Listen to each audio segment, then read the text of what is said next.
أعوذ بالله من الشيطان الرجيم. بسم الله الرحمن الرحيم. واللاتي يأتين الفاحشة من نسائكم فاستشهدوا عليهن 4 منكم فإن شهدوا فأمسكوهن في البيوت حتى يتوفاهن الموت أو يجعل الله لهن سبيلا. واللذان يأتيانها منكم فآذوهما فإن تابا وأصلحا فأعرضوا عنهما إن الله كان توابا رحيما. إنما التوبة على الله للذين يعملون السوء بجهالة ثم يتوبون من قريب فأولئك يتوب الله عليهم وكان الله عليما حكيما. وليست التوبة للذين يعملون السيئات حتى إذا حضر أحدهم الموت قال إني تبت الآن ولا الذين يموتون وهم كفار أولئك أعتدنا لهم عذابا أليما. صدق الله العظيم. اور تمہاری وہ خواتین جو زنا کر بیٹھیں تو ان کے خلاف اپنے میں سے 4 گواہ طلب کرو. اگر 4 گواہ ان کے زنا کی گواہی دے دیں تو ان کو گھروں میں نظر بند رکھو جب تک کہ ان کو موت آئے یا یہ کہ اللہ تعالیٰ ان کے لیے کوئی دوسرا راستہ کھول دے. اور تم میں سے جو 2 لوگ یہ حرکت کریں ان کو سزا دو، لیکن اگر وہ توبہ کر لیں اور اصلاح کر لیں تو ان کو چھوڑ دو. بلا شبہ اللہ تعالیٰ بہت زیادہ توبہ کا قبول کرنے والا، رحم کرنے والا ہے.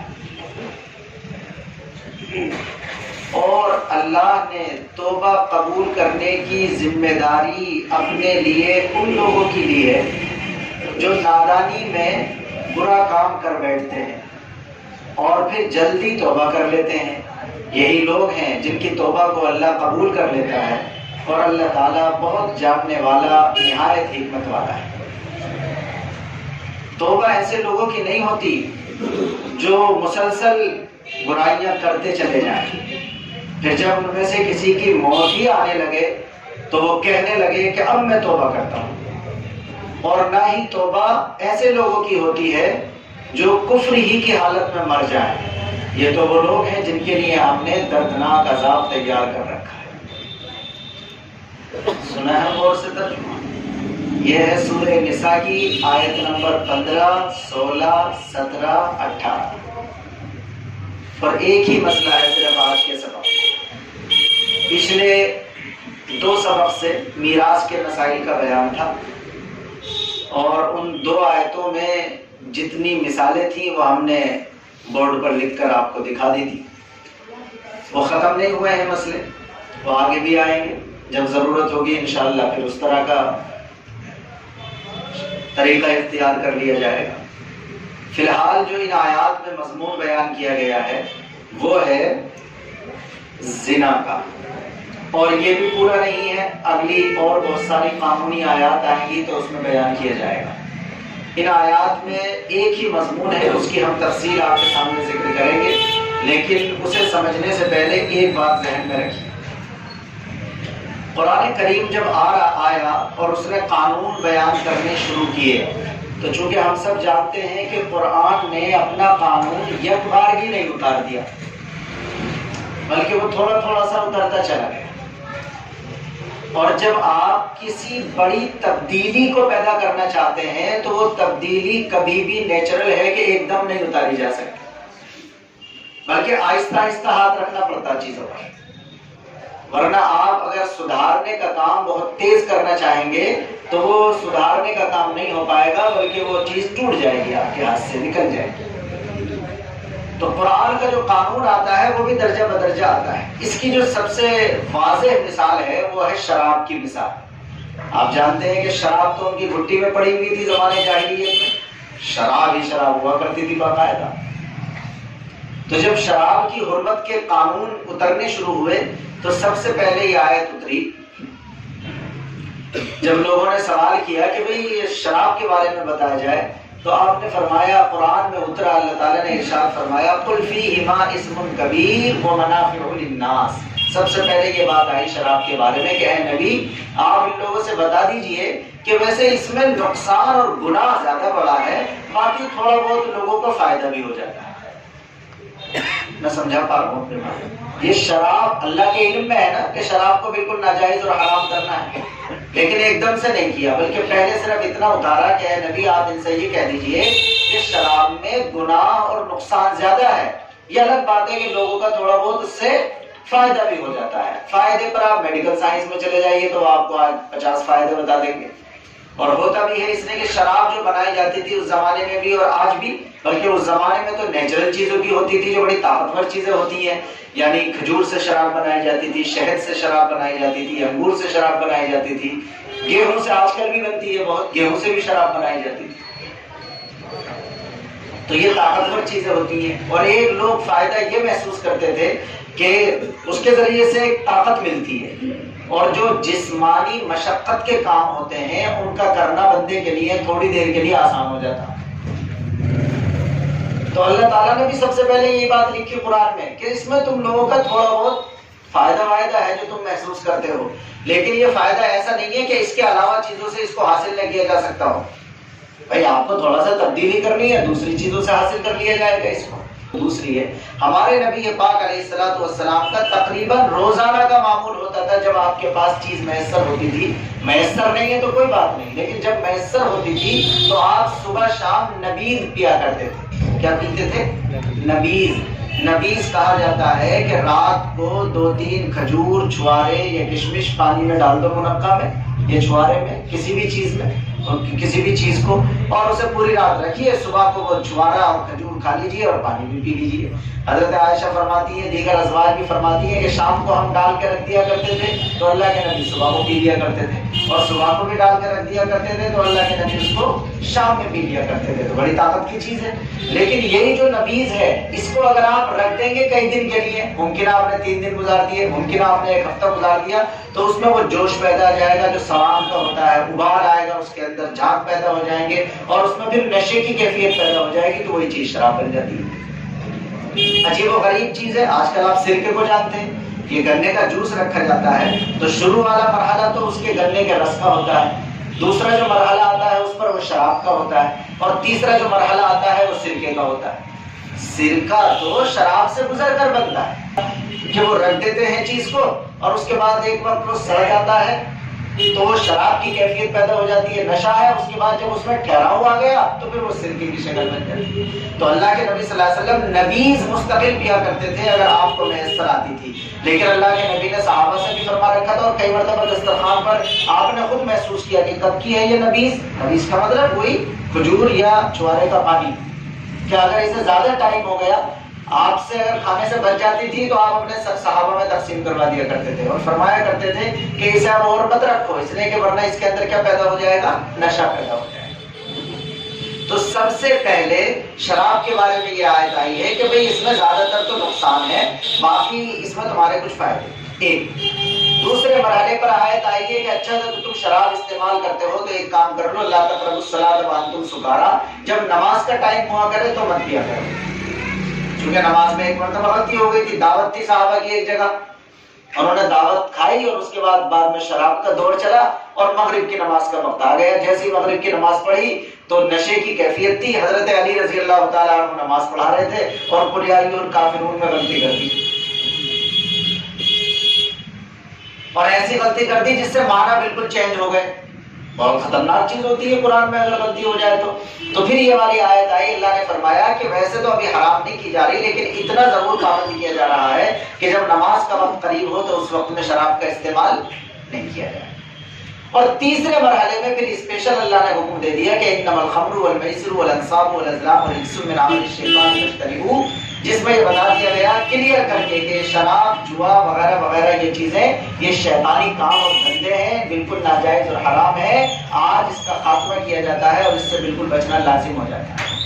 تو جیسے شراب کے بارے میں رفتہ رفتہ چیزیں آئی ہیں، اس بات کو سمجھانے کے لیے میں نے پورا بیک گراؤنڈ دکھایا کہ زنا والے جرم میں جو سزا آنی تھی وہ سزا آج کی ان آیات میں نہیں ہے، بلکہ سب سے پہلے مرحلے میں یہ سزا آئی ہے. اللہ فرماتا ہے پہلی آیت میں ہے کہ دیکھو تمہاری جو خواتین زنا کر بیٹھے، مسئلہ تو خواتین اور حضرات دونوں کا ایک ہے، لیکن پیچھے سے حالات ایسے چلتے چلے آ رہے ہیں کہ عام طور پر سننے اس بات کو غور سے کہ خواتین کا نام کیوں ہے، اس لیے کہ عام مطلب مردوں کا جو طاقتور معاشرہ ہوتا ہے اس سے یہ خطرہ ہوتا ہے کہ وہ اپنے جرموں کو چھپا لے گا اور عورتوں پر ظلم کر بیٹھے گا. نہیں سمجھا پا رہے میرے مالک؟ آج بھی تو یہی ہے، بیٹے کی شکایت مل جائے تو ابا کو اتنا غصہ نہ آتا، بیٹی کی شکایت ملے تو زیادہ غصہ آتا ہے. جرم تو برابر ہے.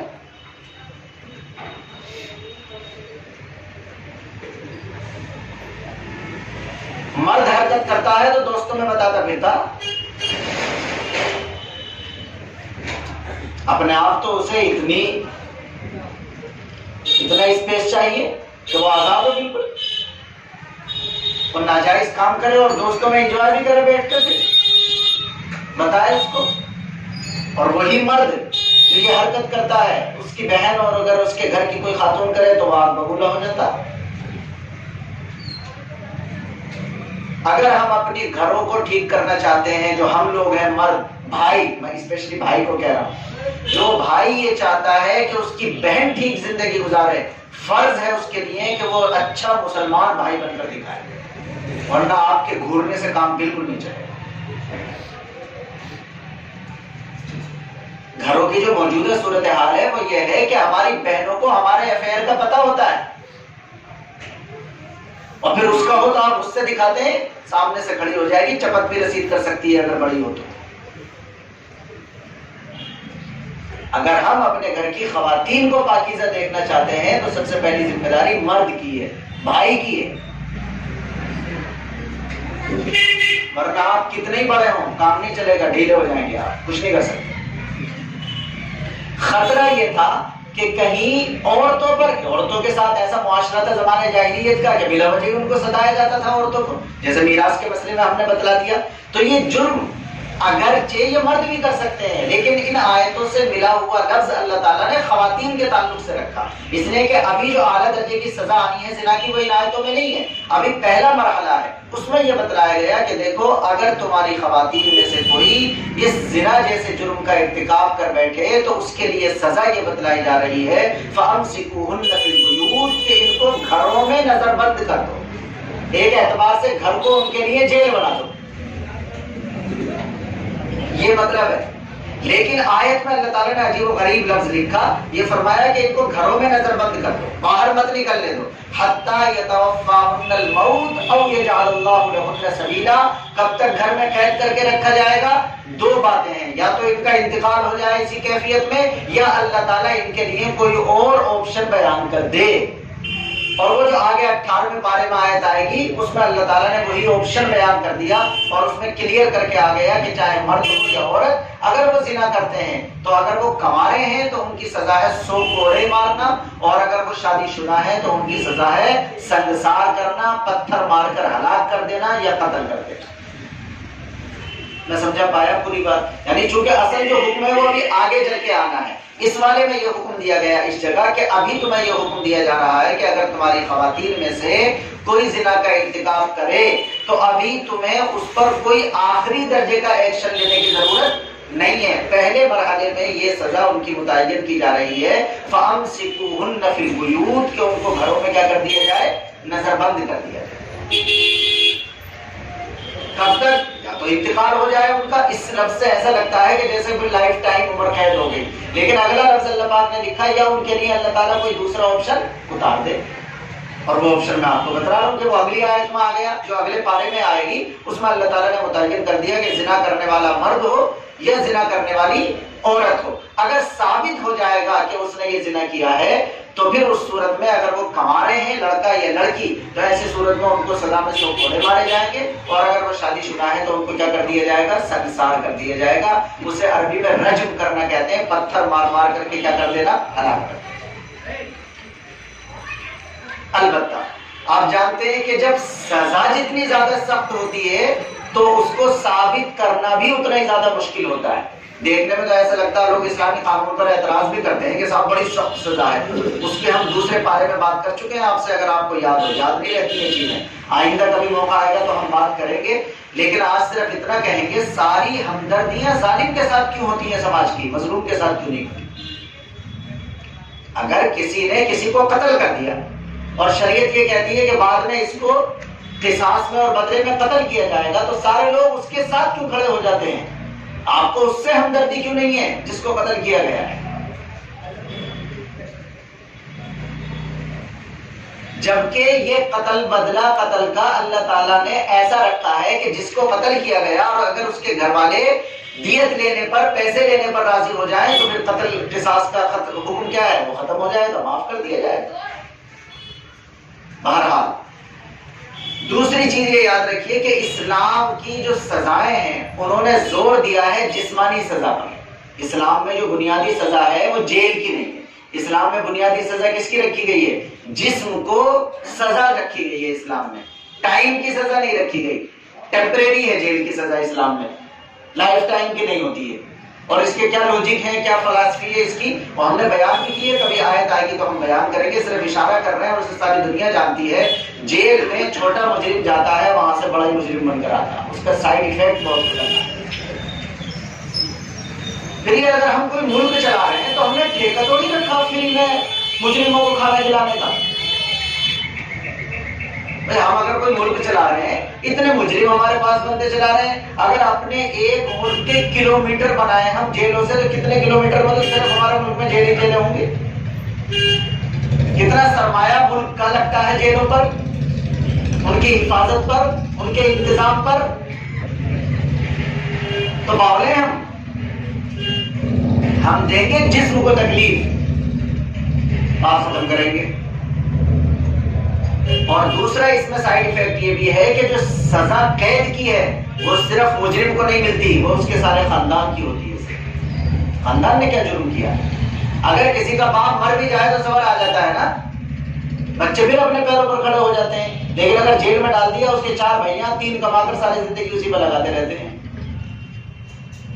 تو جیل کی سزا کے اتنے سائیڈ ایفیکٹ ہیں کہ اگر قانون کی کلاس ہو تو اس میں پتہ چلے گا کہ کیوں شریعت نے باقاعدہ اسپیشلی جیل کی سزا نہیں رکھی ہے، ٹیمپریری رکھی گئی ہے، 2-4 دن کے لیے رکھی گئی ہے، زیادہ دن کے لیے رکھی گئی ہے، تفتیشی طور پر رکھی گئی ہے، لیکن جب ثابت ہو جائے گا تو پھر جیل میں کی کوئی سزا اسلام میں نہیں۔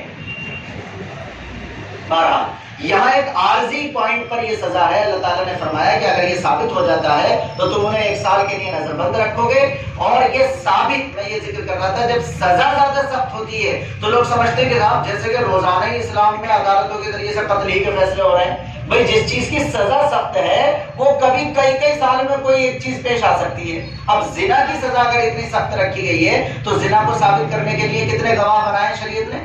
4 گواہ، ساری چیزوں کو ثابت کرنے کے لیے 2 اور زنا کو ثابت کرنے کے لیے 4۔ اور اسلام میں کوئی شرم نہیں ہے مسئلہ بتانے میں، وہ چاروں وہ گواہ معتبر ہوں گے، وہ شرطیں تو الگ ہیں، مسلمان ہو، عاقل ہو، سمجھدار ہو، یہ ہو، فلاں ہو، ایسا ہو گواہ، لیکن بنیادی شرط اس کے اندر یہ ہے کہ وہ عینی گواہ ہو، عینی گواہ ہو، آنکھ سے دیکھا ہو اس نے۔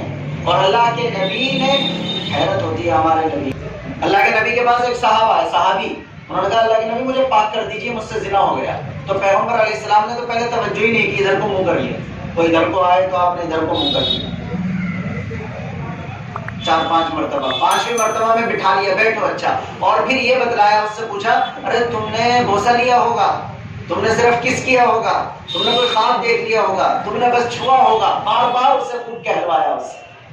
اور اس کے بعد فرمایا آپ نے بالکل صریح لفظ میں، اشارے میں نہیں، قاضی کی، جج کی ذمہ داری ہے جب وہ ججمنٹ تک پہنچے تو اشاروں والی زبان استعمال نہیں کرے گا، بلکہ اسے بالکل صاف والی زبان استعمال کرنی پڑے گی۔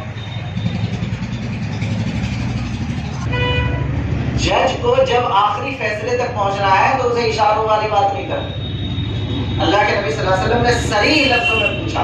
اور پھر جو گواہ گواہی دیں گے وہ عینی گواہ ہونے چاہیے. اور حدیث میں الفاظ ہیں کہ وہ یہ گواہی دیں گے عدالت میں کھڑے ہو کر کہ میں نے ان دونوں کو اس حال میں اس طرح اپنی آنکھوں سے دیکھا کہ جیسے سرائی سربیدانی میں. یہ لفظ ہے حدیث میں, شرم نہیں ہے اس میں, اللہ کے نبی کے لفظ ہیں. یہ نہیں ہے کہ بند کمرے میں دیکھ لیں کہ بیڈ روم سے نکل رہے تھے.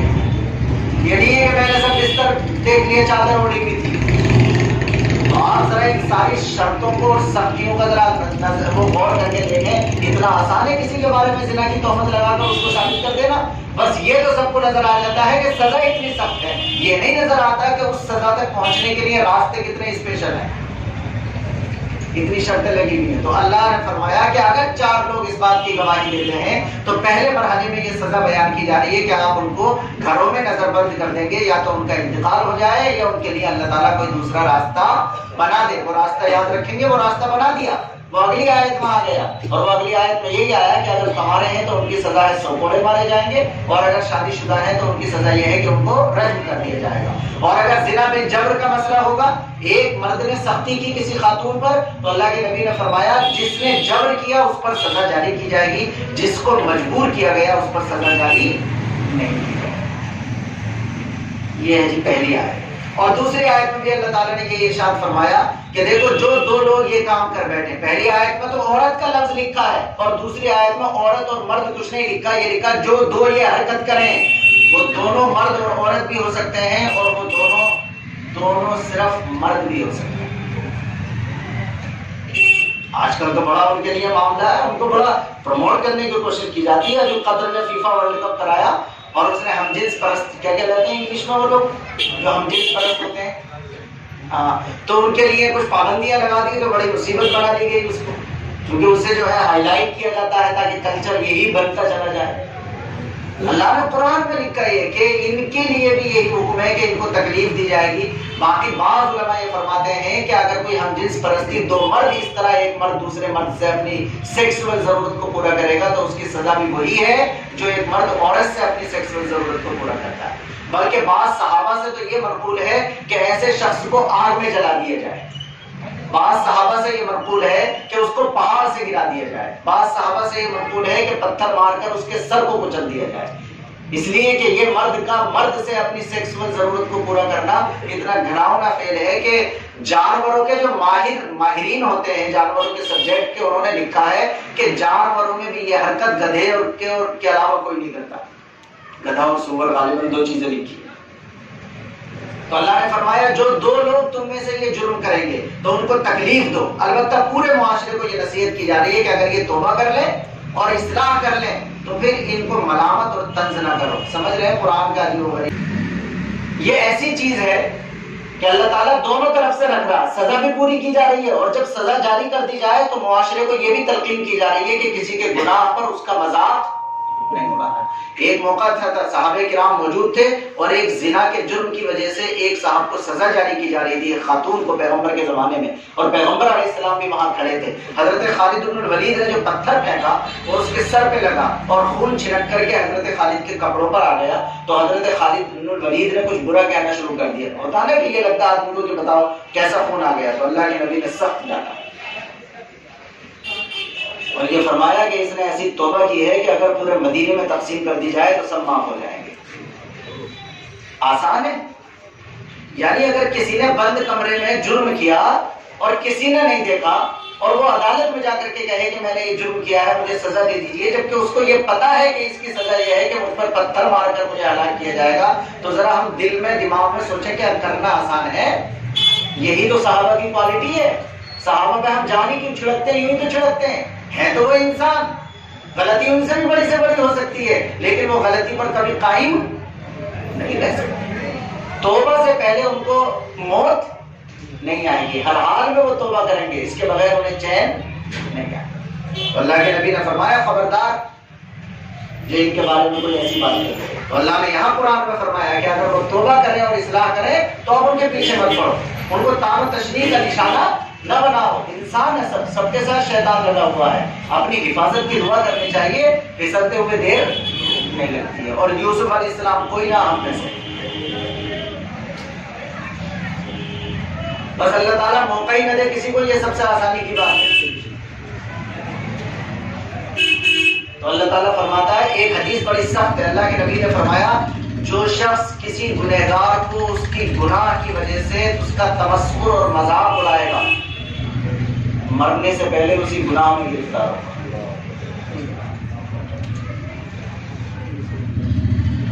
تو گناہ سے تو نفرت ہے, لیکن گناہگار سے سزا ہے, اس کو جاری کر دی جائے. سزا کے جاری ہونے کے بعد بات ختم ہے. یہ دو آیت. اور پھر تیسری اور چوتھی آیت میں اللہ تعالیٰ نے توبہ کا اصول بتلایا اور یہ کہا کہ دیکھو کچھ لوگ وہ ہوتے ہیں کہ اگر وہ توبہ اس انداز پر کریں تو اللہ تعالیٰ نے یہ اپنے ذمے لگا لیا کہ ان کی توبہ کو قبول کرے گا. غور سے سنیے گا یہ بات. ویسے تو اللہ کی مرضی ہے کسی کی بھی توبہ کو قبول کرے یا قبول نہ کرے, بڑے سے بڑے پاپی کی توبہ قبول کر لے, لیکن یہاں اللہ تعالیٰ نے کچھ قانون سے بتا دیا اور یہ بتلایا کہ جو اس کے مطابق ہے جس کا جرم, اس کی توبہ قبول کرنا تو ایسا سمجھو جیسے میں نے گارنٹی دے دی کہ کروں گا ہی قبول, اور جو اس کے خلاف جائے گا ہو سکتا ہے اس کی بھی کر لوں لیکن میں نے اس کو گارنٹی. تو یہ بات سمجھ کے چلنا کہ معافی تو ہو سکتی ہے بڑے سے بڑے والے کی بھی, لیکن اللہ تعالیٰ نے نیم یہ بنا دیا کہ جو اس انداز کے لوگ ہیں ان کی تو میں کروں گا ہی, لیکن جو اس سے بھی آگے ہیں گئے گزرے تو ان کی کر بھی سکتا ہوں. اور کیا ہے اللہ نے فرمایا کہ جو لوگ توبہ کرتے ہیں تو وہ لوگ ہوں توبہ کرنے والے کہ جن سے نادانی میں غلطی ہو گئی اور توبہ بھی جلدی کر لیا. اس سے یہ پتہ چلا کہ ایک تو نادانی میں ہی آدمی سے غلطی ہو تو اچھا لگتا ہے, جان بوجھ کر غلطی کرے تو اچھا, پہلے سے ہی پلان کرے کہ پہلے یہ غلطی کروں گا پھر توبہ کروں گا. تو یہ تو بہت جرأت ہو گئی. اللہ تعالیٰ ہم سب کی حفاظت فرمائے. ایک یہ نادانی میں غلطی ہو گئی اور اس کے بعد جلدی توبہ کر لی. جلدی سے کبھی ویسے تو جلدی پوری زندگی بھی جلدی ہے, پوری زندگی بھی ویسے تو آخرت کے مقابلے میں جلدی ہے, لیکن جتنا جلدی کر لیں اتنا ہی زیادہ بہتر. تو اللہ نے فرمایا کہ وہ لوگ جو نادانی میں غلطی کر بیٹھے اور جلدی توبہ کر لیں تو اللہ تعالیٰ نے اپنے ذمے لگا لی ہے. ویسے اللہ پر کوئی چیز واجب نہیں ہوتی, کوئی واجب تو انسانوں پر ہوتی ہے چیز, اللہ پر کوئی چیز واجب نہیں ہوتی, مگر اللہ ہی اپنے اوپر خود اگر کہہ دے کہ صاحب یہ چیز میں نے اپنے اوپر لازم کر لی, میں ایسے لوگوں کی توبہ کیا کر لوں گا, لیکن ان لوگوں کی توبہ کی قدر نہیں ہے اللہ کے ہاں جو یہ کرتے ہیں کہ باقاعدہ غلطی پر غلطی کرتے رہتے ہیں اور توبہ کا نام نہیں لیتے. جب بالکل ہی مرنے لگے تبھی کہتے ہیں کہ اچھا میں توبہ کرتا ہوں. تو پھر ایسی صورت میں تو گناہ پر آدمی قادر ہی نہیں رہا, کیا کرے گا وہ توبہ کر کے. تو یا تو وہ بالکل مرتے ٹائم کریں یا کافر ہونے کی حالت میں مر جائیں. تو علماء نے لکھا ہے کہ اللہ تعالیٰ اگر چاہے تو ان کو بھی معاف کر دے, لیکن اس نے گارنٹی والی بات ان لوگوں کے لیے نہیں لکھی. آج کا سبق مکمل ہوا. نمبر 1, اللہ نے زنا والی سزا کا یہاں ذکر کیا ہے, لیکن یہ آخری والا مرحلہ نہیں ہے بلکہ پہلے والا مرحلہ ہے. اب جو ہم جی رہے ہیں تو اب ہم اس والی سزا پر نہیں آئیں گے, اس لیے کہ اب جو فیصلہ کیا جائے گا عدالت سے وہ کون سے کیا جائے گا, جو آ چکا. یہ تو جب نازل ہو رہا تھا اس وقت کا مرحلہ ہے. یہ ایسا نہیں ہے کہ آج اگر ہمارے سامنے کوئی یہ کام کرے تو پہلے ہم یہ والی جاری کریں گے, اب ہم یہ والی سزا جاری نہیں کریں گے. عدالت میں اب اگر پہنچے گی تو اب تو قانون بن گیا. یہ سہولت جب ملتی ہے جب قانون بن رہا ہو. 1947 میں آزاد ہو گئے ہم اور اس کے بعد 2.5 سال کا وقت لگا. 26 جنوری 1950 کو ہمارا قانون نافذ ہوا کہ صاحب وہ والا قانون اب ختم ہوتا ہے جو برٹش انڈیا کا ہے اور اب ہمارا یہ والا قانون ہے, اگرچہ یہ بھی 70% انہیں کا چل رہا ہے. آپ دیکھ لو مسلم ملکوں کا بھی, وہاں کا دیکھ لو اپنے پڑوس کا, وہ بھی سارا وہیں کا, وہیں سے تو نقل ماری ہے. لیکن بہرحال یہ ہے کہ یہ وقت لگا, یہ 2.5 سال کا وقت لگا کہ چیز ترتیب دی جا رہی ہے. تو جس وقت میں قانون چل رہا ہوتا ہے, پروسیجر گزر رہا ہوتا ہے, تو اس وقت میں ریلیف ملی ہوئی ہوتی ہے. اور بعد میں جب وہ باقاعدہ بن جائے, جب تک جیسے کہتے ہیں نا یہ بل ہے پیش کر دیا گیا, بحث ہو گئی, لوک سبھا میں ہو گئی, راجیہ سبھا میں ہو گئی, یہ دونوں ایوانوں کو ملا کر ہو گئی, اس کے بعد پھر وہ ایکٹ بن جاتا ہے, پھر وہ مستقل ہو جاتا ہے, اسی کے مطابق فیصلہ کیا جائے گا. ویسے ہی جو آج کی آیت میں زنا کے بارے میں سزا آئی ہے تو اس سے یہ سمجھا جائے گا کہ اس وقت جب قانون بننے کا عمل چل رہا تھا اس وقت کی یہ سہولت تھی. آج اس سہولت سے کام نہیں چلے گا. آج تو جو قانون بن کر مکمل ہو گیا اس کے مطابق باقاعدہ عدالت سے کیا کیا جائے گا, فیصلہ کیا جائے گا. اللہ تعالیٰ ارشاد فرماتا ہے کہ تمہاری وہ خواتین جو زنا کر بیٹھے ان کے خلاف اپنے میں سے 4 گواہ طلب کرو. 4 گواہ والی بات تو کر دی نا میں نے، بہت خطرناک۔ اور پھر آگے آ جائے گا، اگر کوئی شخص کسی دوسری خاتون کے بارے میں الزام لگائے عدالت میں جا کر کے اس نے زنا کیا تو اسے 4 گواہ ثابت کرنے پڑیں گے۔ لیکن اگر کوئی شخص اپنی بیوی ہی کے بارے میں عدالت میں جا کر الزام لگائے کہ میری بیوی نے زنا کیا ہے تو اس کے لیے الگ کام ہے۔ صحابہ کے زمانے میں ایک مرتبہ ایسا ہوا کہ ایک صاحب نے اپنی بیوی کو دیکھ لیا اس طرح، اور وہ پہنچ گئے پیغمبر علیہ السلام کے پاس کہ صاحب ایسے ایسے بات ہے، اللہ کے نبی سے پوچھا۔ اللہ کے نبی نے کہا کہ 4 گواہ پیش کرنے پڑیں گے زنا کے ثابت کرنے کے لیے۔ تو ان صحابی نے عرض کیا اللہ کے رسول، کوئی شخص اپنی بیوی کو کسی غیر مرد کے ساتھ دیکھے تو کیا وہ محلے میں جا کر گواہ طلب کر کے لائے؟ پہلے کیا محلے کے لوگوں کو بلا کر کے لائے؟ یہ بات ایک لوجیکل سوال تھا کہ کیسے کرے، تو اللہ تعالیٰ نے اس کے لیے الگ سے قانون اتار دیا اور یہ کہا کہ شوہر کو باقاعدہ گواہ ڈھونڈنے کی ضرورت نہیں ہے، بلکہ دونوں میاں بیوی کو عدالت میں بلایا جائے گا اور دونوں سے 5 قسمیں لی جائیں گی۔ کس طرح کی قسمیں لی جائیں گی وہ 18ویں پارے میں پورا کام ہے۔ اور تمہاری وہ خواتین جو زنا کر بیٹھے تو ان کے خلاف اپنے میں سے 4 کو گواہ بنا لو، اگر وہ 4 گواہ گواہی دے دیں تو ان کو گھروں میں نظر بند کر دو جب تک کہ ان کو موت آئے یا اللہ تعالیٰ ان کے لیے کوئی دوسرا راستہ نکال دے۔ اور وہ 2 جو تم میں سے یہ حرکت کریں تو ان کو تکلیف دو، لیکن اگر وہ توبہ کر لیں اور اصلاح کر لیں تو ان کو چھوڑ دو۔ بلا شبہ اللہ تعالیٰ خود توبہ کا قبول کرنے والا، رحم کرنے والا ہے۔ اور اللہ کے ذمے توبہ قبول کرنا تو ان لوگوں کی ہے جو نادانی میں برائی کر بیٹھتے ہیں اور پھر جلدی ہی توبہ بھی کر لیتے ہیں۔ یہی لوگ ہیں کہ اللہ تعالیٰ جن کی توبہ کو قبول کرتا ہے، اور اللہ تعالیٰ خوب جاننے والا ہے، خوب حکمت والا ہے۔ توبہ ایسے لوگوں کی نہیں ہوتی جو برائیاں کرتے چلے جائیں، یہاں تک کہ جب ان میں سے کسی کو موت ہی آ پکڑے تو پھر وہ یہ کہہ بیٹھے کہ میں اب توبہ کرتا ہوں۔ اور توبہ ایسے لوگوں کی بھی نہیں ہوتی جو کفر کی حالت میں مر جائیں۔ یہ وہ لوگ ہیں کہ جن کے لیے ہم نے دردناک عذاب تیار کیا ہوا ہے۔